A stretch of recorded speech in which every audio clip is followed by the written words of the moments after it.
बसमिल्लाहिर्रहमानिर्रहीम। अस्सलामु अलैकुम वरहमतुल्लाहि वबरकातुहू। आप सब दोस्तों का बहुत शुक्रिया जिन्होंने कल मेरी वीडियो लाइक की और मेरे चैनल को सब्सक्राइब किया और बेल के बटन को जो है वो दबाया। अज़ीज़ान मोहतरम, बरादरान अज़ीज़, मैं जिस मोटिव को लेकर चल रहा हूँ, अल्लाह रब्बुल इज़्ज़त आपकी दुआओं से और आपकी मोहब्बतों से इस कैंपेन को कामयाब करे। आज एक छोटा सा टॉपिक लेकर आपके पास आया हूँ। वो टॉपिक ये है जहेज़ के हवाले से। जैसे हम लोग जानते हैं कि जब हम लोग अपनी बेटी को ब्याहते हैं तो उस वक्त हम लोगों को सबसे ज़्यादा फ़िक्र ये होती है कि दूल्हे की माँ को कपड़े देने हैं, दूल्हे की बहनों को कपड़े देने हैं, फिर बहनों की आगे नंदों को कपड़े देने हैं, फिर नंदों के शोहरों को कपड़े देने हैं, और फिर दूल्हे को एक अच्छी सी घड़ी पहनानी है, दूल्हे की माँ को एक अच्छी सी चेन देनी है, कड़े देने हैं, सोने के रिंग देनी है और झुमके देने हैं। हमारे इस्लाम में तो इसका कोई भी जो है वजूद नहीं है। न कुरान के अंदर है, न हदीस के अंदर है, न शरीयत के अंदर है, बल्कि जहेज़ तो वैसे ही हराम करार दिया गया है। अब यहाँ पर दो सवाल आते हैं। बहुत से मैंने दीनदार लोग देखे, माजरत के साथ, बहुत से मैंने ऐसे इंसान देखे जो तहज्जुद की नमाज भी नहीं छोड़ते और कोई ऐसी नफली इबादत भी नहीं छोड़ते, लेकिन जब जहेज़ के मामलात आते हैं तो उस वक्त सारे खामोश हो जाते हैं। हैरान कुन बात है। कभी ये सोचा कि लड़के ने लड़की को क्या दिया, कभी ये सोचा कि लड़के वाले लड़की वालों के लिए क्या लेकर आए, कभी ये सोचा कि क्या लड़के वालों ने कभी लड़की वालों से ये कहा हो कि जनाब आप लोग कुछ ना कीजिए, हम सब कुछ करेंगे।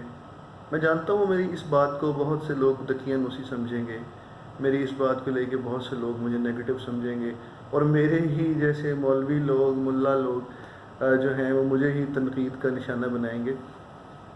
लेकिन मैंने अपनी बात कहनी है और ज़रूर कहनी है। पता नहीं मैं किन रास्तों से होकर यहाँ तक पहुँचा हूँ, पता नहीं मैं कैसी बातों को देखकर, समझकर, तकलीफ़ों को देखकर, अपने ऊपर मामलात को देखकर यहाँ तक पहुँचा हूँ। तो बात निकलेगी, बड़ी दूर तक जाएगी।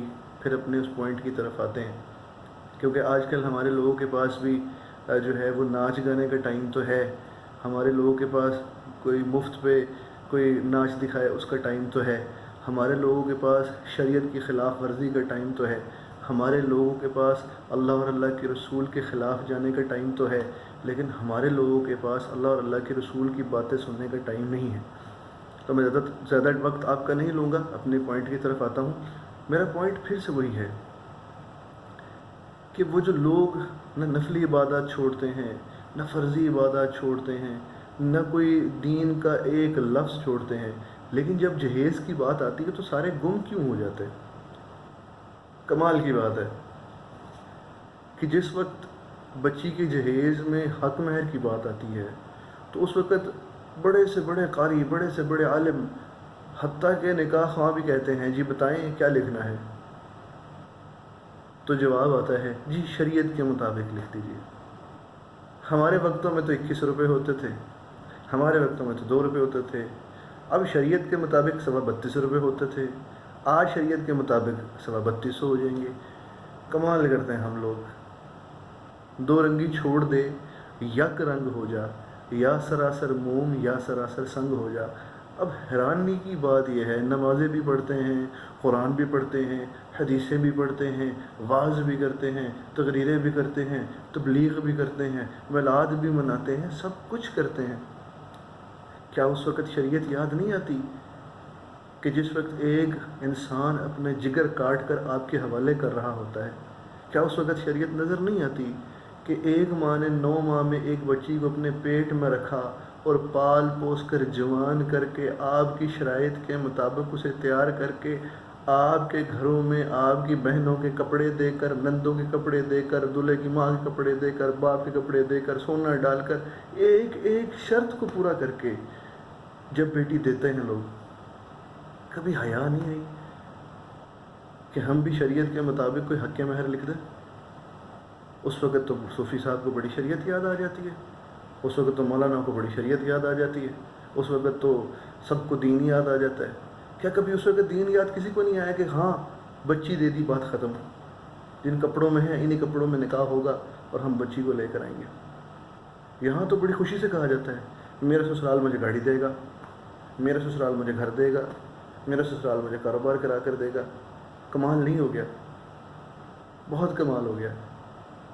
اللہ کے دوستوں، اللہ کے بندوں، مسلمانوں، تھوڑی سی غیرت لے کر آؤ۔ مجھے جتنی مرضی تنقید کا نشانہ بنانا ہے بناؤ، گالیاں دو، برا بھلا کہو، جو دل کہتا ہے کہو، لیکن جب کسی کی بیٹی کو لے کر آؤ تو اس طریقے سے لے کر آؤ کہ کل کو تم نے بھی اپنی بیٹی بیانی ہے۔ جہیز حرام ہے، جہیز کے خلاف جنگ کریں۔ جب جہیز کے خلاف جنگ ہوگا تو می ٹو ختم ہو جائے گا، میرا جسم میری مرضی ختم ہو جائے گا۔ اور میرا جسم میری مرضی کا مطلب پتہ کیا ہے؟ کہ جب ہم عورتوں کو پڑھنے نہیں دیتے، ان کا جسم ان کی مرضی پڑھنے دیں۔ جب ہم ایک بچی سے 15 سال کی بچی سے ایک 50 سال کے بندے کی شادی کر دیتے ہیں، یہ میرا جسم اور میری مرضی کی ابتدا کرتا ہے۔ جب ایک عورت کو بغیر دیکھے بغیر سوچے سمجھے کسی کے ساتھ بیاہ دیتے ہیں، تب میرا جسم میری مرضی لاگو ہوتا ہے، تب لوگ میٹو کہنے پر مجبور ہو جاتے ہیں۔ لبرل بنیے، بے حیا نہ بنیے۔ ملک پاکستان کی اللہ رب العزت حفاظت فرمائے اور تمام مسلمانوں کو دین پر چلنے کی توفیق عطا فرمائے۔ انشاءاللہ روز ایک ٹاپک پر میری ویڈیو آئے گی۔ پھر سے ریکویسٹ کرتا ہوں، مجھے یوٹیوب کا کوئی لالچ نہیں ہے، مجھے پیسوں کا کوئی لالچ نہیں ہے، بس میں ایک کمپین چلا رہا ہوں۔ مجھے آپ سب لوگوں کا تعاون چاہیے کہ ہم اس معاشرے کو اس طرح درست کریں کہ اپنے محلوں کے اندر بے حیائی ختم کریں۔ سانس لینا بند نہ کریں، دین اتنا سخت نہیں ہے، سانس لینا بند نہ کریں۔ جینے دیں لوگوں کو ان کی مرضی کے مطابق۔ بچیوں کو پڑھائیں، بچیوں کے نصیب ہم نہیں لکھ سکتے، لکھنے والے اللہ کی ذات ہے، مقدر نہیں لکھ سکتے بچیوں کے، لیکن انہیں اتنی تعلیم تو دیجیے کہ کیا برا ہے کیا اچھا ہے۔ اللہ رب العزت ہم سب کو عمل کرنے کی توفیق عطا فرمائے۔ وآخر دعوانا ان الحمد للہ رب العالمین۔